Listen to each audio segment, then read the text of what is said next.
കോൺഗ്രസ് പ്രവർത്തക സമിതിയിൽ മുതിർന്ന നേതാക്കൾക്ക് വിമർശനമുണ്ടായെന്ന വാർത്തകൾ തള്ളിക്കളഞ്ഞ് കെ.സി. വേണുഗോപാൽ. ഭാരത് ജോഡോ യാത്രയുടെ രണ്ടാം ഘട്ടത്തിനായി നേതാക്കൾ ഏകകണ്ഠമായാണ് പ്രവർത്തക സമിതിയിൽ രാഹുൽ ഗാന്ധിയോട് അഭ്യർത്ഥിച്ചതെന്നും കെ.സി. വേണുഗോപാൽ പറഞ്ഞു.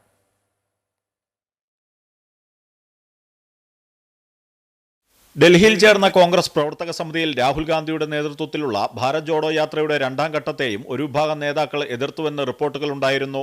എന്നാൽ ഈ വാർത്തകൾ AICC സംഘടനാകാര്യ ജനറൽ സെക്രട്ടറി കെ.സി. വേണുഗോപാൽ തള്ളിക്കളഞ്ഞു. അവിടെ ഒരു അഭിപ്രായ വ്യത്യാസം എല്ലാവരും കൂടെ യുനാനിമസ് ആയിട്ടാണ് രാഹുൽ ഗാന്ധിയോട് യാത്ര നടന്നത്. അതിലും അഭിപ്രായ വ്യത്യാസമാണ് വാർത്ത കണ്ടത്. എനിക്ക് അല്പം തോന്നി കേട്ടപ്പോൾ. അങ്ങനെ നിങ്ങൾക്ക് ആർക്ക് വേണം ചെക്ക് ചെയ്യാം. എല്ലാവരും യുനാനിമസ്. കോൺഗ്രസ് പ്രസിഡന്റ് ആവശ്യപ്പെട്ടു, യാത്ര നടത്തുന്ന അനുസരിച്ച് എല്ലാവരും കൈയടിച്ചുകൊണ്ട് ഏകകണ്ഠമായിട്ട് എല്ലാവരും ആവശ്യപ്പെട്ടു.